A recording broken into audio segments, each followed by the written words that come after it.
What's up, guys? Long time no chat. I'm out of town at the moment, living it up. You know how we do. Hope you guys are doing well. Um, I wanted to come on and talk about today's big fight, the fight that I was not even looking at until the other day.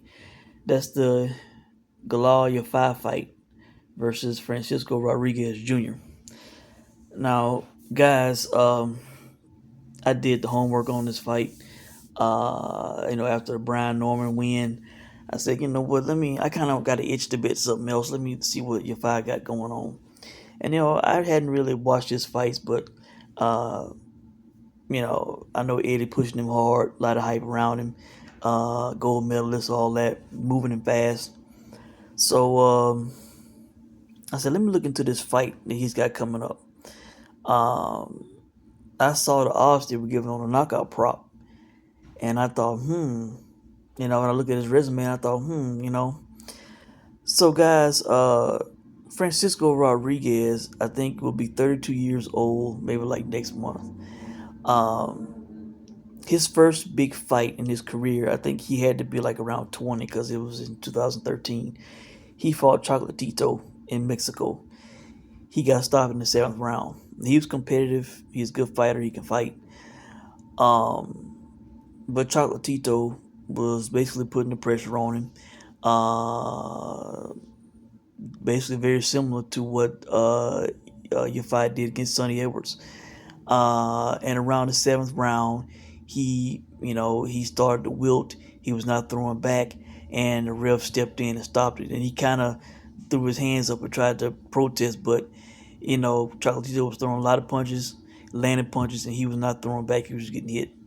So you could say he couldn't keep up with the pace, the volume, gassed a little bit. All right. He did not go down. He was aware. He was a game fighter. He is a good fighter, but that's what caused him to get stopped in that fight. All right. Um, Basically, you look at this guy's box rig. He's a good fighter, a lot of wins, a lot of knockouts. But when he steps up to the elite level, to champions, that's when he loses. All right. Um, One of his recent big fights was Nakatani back in 2022 in Japan. That was a 10-round fight. It went to full 10. Uh, Nakatani was not very aggressive. He was not on the front foot heavy in that fight. Francisco was the aggressor in that fight. But I say like around round six was when you could see his gas tank dipped, his activity dipped. He was stationary more than he was being, the aggressor. He is a guy who, he likes to stand in the middle of the ring. He likes to throw. But he's kind of like Sasaki, who just fought Brian Norman. He throws wide swings, wide bombs. He's exposed to get hit. And against a technician, on the level of Yafai, I think that could be very bad. All right, so he definitely is hittable. We saw what a technician and Brian Norman did to Sasaki, a guy who was just, coming forward, kind of throwing wild looping shots. All right. Um, so again, that was another fight with a gas tank dip, and again, Nakatani was not being very front foot heavy, not being very aggressive. And as the fight went on, he just faded more. All right. And that was a 10-round fight. All right. Um, and of course, you look at Galal Yafai, what 9 victories, 7 stoppages. Was had nonstop pressure on Sonny Edwards. If he fights that same fight against this fight, he should get a stoppage in this fight, guys. If he's putting that kind of pressure on, because like I said, Nakatani was not even putting the pressure on that heavy. Chocolatito wasn't either. It was kind of back and forth, but then he kind of turned it up. The closer he got to the stoppage, he was turning it up, and he just faded more and more. So from my observation, Francisco Rodriguez, he's gonna be tough in games first 5 rounds. From round six on, his activity is gonna start to dip, guys. And Nagatani was not going to his body much. I think Yafai will go to his body a lot more, and he's gonna throw more punches and be more aggressive. So that's gonna deplete the gas tank even more. All right. Rodriguez, he's 32, but he looks older than that in the face. The guy's been around for a long time. He's had a lot of fights. Probably been in a good bit of wars, a lot of mileage on the body. So that's working against him also. He also is fighting in Britain, fighting in Yafai's hometown, and we know how things go in Britain. If you give the ref a chance to stop the fight in favor of the British fighter, he will. So, guys, I think this is a good opportunity. I did not check odds for doing this video. I did not go on the individual sports books, but you could probably still get plus 280, plus 285. I think DraftKings was giving plus 275 yesterday. FanDuel was giving plus 280.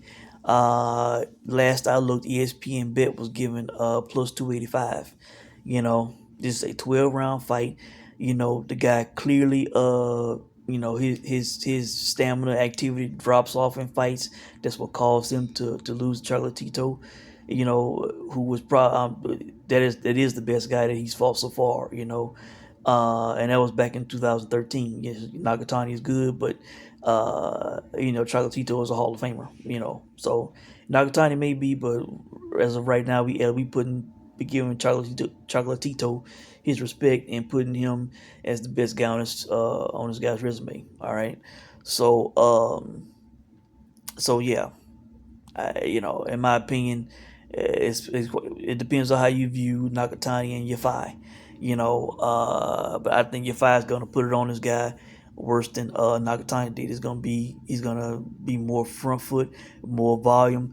I think these guys gonna be basically going at each other, and I think Yafai's stamina is gonna be better than Rodriguez's, and he's definitely the more skilled guy. The more technical guy, the better all around guy. And fresher because he actually is 32 and Rodriguez is 31, but he doesn't have the pro mileage, the war wear and tear on his body like Rodriguez does. All right, so yeah, this is a good opportunity, guys. I think this line is off.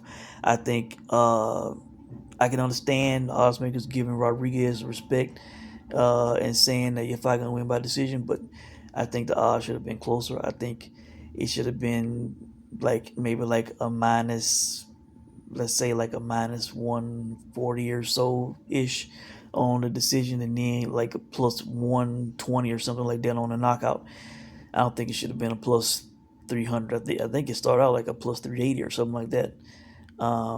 It was high. It was over plus 300. But luckily, I was able to grab plus 300 when I placed my bet yesterday. So really, that's it, guys. Just wanted to come back on camera for this one. Let you guys know what I thought about that play coming up in a few hours. Hopefully, you will see this video before the fight. If you bet this, good luck to you. I think it's a good opportunity. Let me know what you guys think, and I'll check in with you soon. Thanks for watching.